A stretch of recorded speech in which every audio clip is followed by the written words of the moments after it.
वो एक अलग बात है, पर इन टर्म्स ऑफ आपको गाड़ी है, आपको घर है, ये सब चीजें बहुत इजीली मिल गई हैं। तो मैं बार बार वही वाली चीजें कि जो हार्डवर्क है ना वो पुट इन करना जरूरी है, और हार्डवर्क का कोई रिप्लेसमेंट नहीं। आप कितने भी शार्प हो, आप कितने भी इंटेलिजेंट हो, हार्डवर्क है और जो सिंसियर है, हमने अपनी लाइफ में देखा है, इन एंड अराउंड देखा है, बहुत सारे लोगों को बर्बाद होते हुए जो बहुत अच्छे थे। एक बंदा जो सिर्फ सिंसियर था, जो डिसिप्लिन था, टाइमली आता था, टाइमली जाता था, टाइमली क्लास अटेंड करता था, वो अपनी लाइफ के साथ हमेशा कुछ ना कुछ अच्छा कर ही है।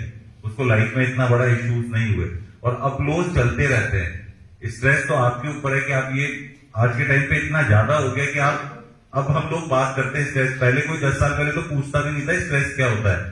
आज के टाइम पे आप देखोगे तो सबसे ज्यादा मेंटल इंस्टीट्यूट्स, मतलब मैं इस सेंस में नहीं बोल रहा कि पागल वाले, मतलब फिजियो, मतलब जिसे कहते हैं साइकोलॉजिस्ट जो है, बहुत सारे डेवलप हुए हैं, बहुत सारों की काउंसलिंग स्टार्ट हुई है, क्योंकि अब लोगों ने देखा है कि लोग बहुत स्ट्रेस में रहते हैं, बहुत ज्यादा रहते हैं। और उसके रीजन सिर्फ यही नहीं है, टेक्नोलॉजी भी है।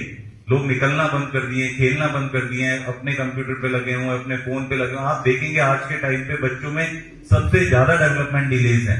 बच्चा पैदा होता है, पहले बच्चा 1.5 साल में बोलने लग जाता था, बच्चा 3.5 साल में भी बोल नहीं पा रहा है। क्यों नहीं बोल पा रहा है? क्योंकि वो बोलना ही नहीं है, वो फोन में ही लगा हुआ है, टीवी पे ही लगा हुआ है, वो सुन रहा है चीजों को, पर बोलता ही नहीं है। तो मेरा ये कहना है कि अपने आप को इन्वॉल्व करो, बाहर निकलो, हर चीज लोगों से बात करो, सब कुछ है। कभी स्ट्रेस होगा ही नहीं, लड़ाई होगी, गुस्सा आएगा, एग्रेशन होगा, पर स्ट्रेस नहीं होगा, डिमोटिवेट नहीं होगा। अच्छे लोगों के साथ रहो, अच्छे लोगों के बारे में पढ़ो, जिन लोगों ने लाइफ में बहुत अच्छा किया है। हजारों इंटरव्यूज हैं आज के टाइम पे, तो आप यूट्यूब ऑन करो, किसी के बारे में पढ़ना चाहते, और नहीं पढ़ना है तो यार कॉमेडी देखते रहो। मैं इतना कपिल शर्मा बैठ के देखता रहता हूँ, मैं खुद ही हंसता रहता हूँ। मैं पहले नहीं देखता था, पर मेरे को लगता है यार कि वो भी अपने आप में एक, मतलब होता है ना, एक थेरेपी। और आप मुझे भी देखोगे, मैं तो हमेशा जो सर मानेंगे या नहीं मानेंगे, मैं तो कभी बहुत कम गुस्सा होता हूँ, बहुत कम गुस्सा। लोग मुझे यूं बोलते हैं जरा आपको गुस्सा ही नहीं आता इतना ज्यादा, और होता भी हूं तो दिखावे वाला होता हूँ कि मतलब दिखाना है यार, गुस्सा दिखाना भी थोड़ा इंपॉर्टेंट है, नहीं तो कोई सीरियसली मुझे लेगा नहीं। तो ज्यादा सोचो ही मत, स्ट्रेस डिमोटिवेशन कुछ नहीं होता, मस्त रहो। आप तो 8 क्लास में हो, 8 क्लास में तो वैसे ही कुछ नहीं होना चाहिए। कोई अभी तो पढ़ना है, किस बात का डिमोटिवेशन और स्ट्रेस है? और पढ़ाई देखिए कोई फर्क नहीं पड़ता, जितना पढ़ सकते हो उतना पढ़िए, जितना सिंसियरली अपना टाइम दे सकते हो उतना टाइम दीजिए। हर टॉपर नहीं होना है हर किसी को, टॉपर तो एक ही होता है। हम कभी टॉपर नहीं थे, यूपीएससी में जितने टॉपर्स बने वो कभी टॉपर नहीं थे। टॉपर तो फिर 2, 3, 4, 5 से होते हैं, इसका मतलब ये थोड़ा है कि बाकी लोग नहीं। और वो आप आजकल देखते हैं ना, वो एक मोटिवेशनल स्पीकर ने बोला था कि देखो यार 90% से ऊपर वाला आदमी, रील्स में देखते होगे ना, 90% से ऊपर वाला आदमी खराब है, बर्बाद है। सबसे अच्छा आदमी कौन है? जो 80% के राउंड लाता है, क्योंकि उसने अपने पे भी पर्सनली ग्रो किया है। जो मैं बोला था, अपनी हॉबी भी डेवलप की होगी, वो गिटार भी बजा लिया होगा, वो भी खेल लिया होगा, पर वो 90% वाला क्या किया होगा? सिर्फ पढ़ाई होगा और कुछ किया ही नहीं होगा। तो अभी तो 8 क्लास के हिसाब से वो सवाल भी सही नहीं है, आपको ऐसे सवाल भी नहीं पूछने चाहिए। ठीक है, thank you sir. Last but not the least, I may request Riya from class 12. You can ask your question. मैं जानना चाहती हूँ कि आपकी दृष्टि में राष्ट्र निर्माण में एक युवा की क्या भूमिका होनी चाहिए, और वह ऐसा क्या करे कि एक अच्छे राष्ट्र के निर्माण में सहायक बन सके? धन्यवाद। देखिए, इसमें कोई हेल्प नहीं करेगा, ये आपको ही करना है। पर ये मेरा कहना है कि जब भी आप उसको डिसाइड कर रहे हैं तो आपके पास उसकी प्रॉपर नॉलेज होनी चाहिए। मतलब वो नहीं होना चाहिए कि आप, एक होता है ना कि बहाव में आ गए, ये बढ़िया लग रहा है, वो बढ़िया लग रहा है। जैसे वो मूवी थी, लक्ष्य मूवी थी ना, तो ऋतिक रोशन को बोला यार कि मैं आर्मी कर लेता हूँ, गया तो हालत खराब हो गई, फिर भाग लिया। तो ये नहीं होना चाहिए। बात है कि आपको जो करना है आप करिए, हर प्रोफेशन में अच्छा है। ऐसा नहीं, आज के टाइम पे फोटोग्राफी भी किसी को करनी है तो there is a handsome amount of money, बहुत अच्छा पैसा मिलता है जो बहुत अच्छे फोटोग्राफर्स है। ये आपको सोचना है, पहले उसके बारे में पढ़ लें, जान। लोग मुझे पूछते सर यूपीएससी में इंटरव्यू के, मैं बोले यार कोर्स देखा है आपने? पढ़ा है कभी कोर्स? नहीं देखा ही नहीं।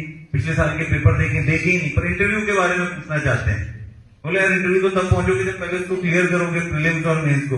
तो मेरा ये कहना है कि बहुत ज्यादा किसी से वो ना हो कि मतलब जिसे कहते हैं ना कि अरे आज मुझे फोटोग्राफी अच्छी लग रही है, कल मुझे कुछ और अच्छा लगने लगे। नहीं, शायद आप पढ़ लो क्या है, कहाँ मैं कॉलेज जाऊंगा, कितनी फी होती है, क्या इसके स्कोप है, लोग कितना कर रहे हैं, कितनी सैलरी मिल रही है, उस बेसिस पे। पर ये है कि, और हॉबी है, आज किसी को लगता है कि मैं ये चीज अच्छी कर लेता हूँ, मुझे इसी में, ऐसा नहीं है। टफ है, हर प्रोफेशन में, कोई भी प्रोफेशन हो, हर प्रोफेशन टफ है। आप जब तक उसमें बहुत सिंसियरली और आपके उसके बारे में आपको जानकारी नहीं है तब तक नहीं है। और आज ये बच्चे पूछने लगे, पहले नहीं होता था। पहले हमें बोला ये कर लो तो हमने वो कर लिया, पहले हमें इसमें धक्का दिया। मैं जब यूपीएससी की तैयारी करने गया तो लोग आज मुझे सवाल पूछते हैं कि सर सब्जेक्ट कौन सी लिए गए। मैं बताता हूँ कि मैंने जॉब छोड़ी, मुझे खुद नहीं पता था कि मैं कल जॉब छोड़ दूंगा, मैंने छोड़ दी। और छोड़ के मुझे नहीं पता था कि मुझे यूपीएससी की तैयारी में वहां पहुंच गया। वहां मुझे लगा करना क्या होता है। तो मेरे एक सीनियर थे, मैं बोला क्या करना था, बोले यार सब्जेक्ट होते हैं 2 लेने होते हैं। मैं बोला कौन से, बोले मैंने ये लिया। मैं बोला ठीक है मैं भी यही ले लेता हूँ। मैंने वो दोनों ले लिए। मतलब मैं फैक्ट बता रहा हूँ, आज लोग इतना डिस्कशन करते हैं, उन्होंने लिए थे इसलिए मैंने ले लिए। मैं बोला ठीक है पढ़ लेते हैं, उन्होंने जैसे बोला कर लिया। तो हम लोगों के टाइम पे ये था कि इतने ऑप्शंस ही नहीं थे उस टाइम पे कोई, और हमसे पहले तो बिल्कुल ही नहीं थे।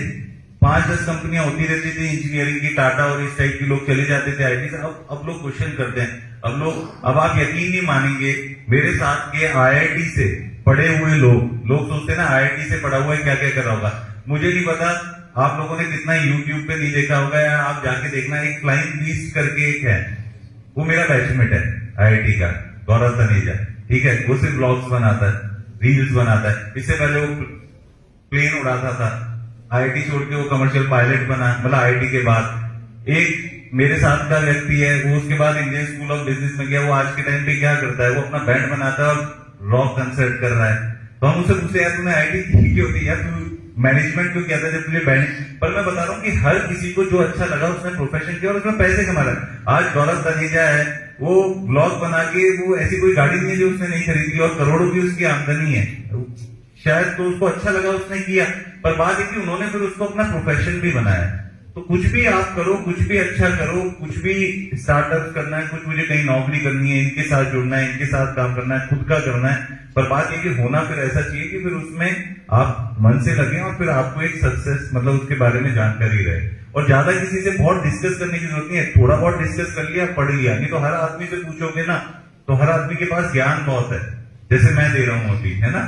क्योंकि हम सक्सेसफुल हैं तो हम कुछ भी बोलेंगे तो सामने वाला आदमी सुन लेगा। हमें खुद नहीं पता कि हमें सक्सेस कैसे मिली है। वो यूपीएससी का पेपर भी है ना, अगर उसी को वापस से अगले दिन दिलवा लोगे ना तो आधे लोग जो सेलेक्ट हुए ना, आधे लोग बाहर हो जाएंगे। दिन की भी बहुत बात होती है और रिवर्स इंजीनियरिंग बहुत होती है।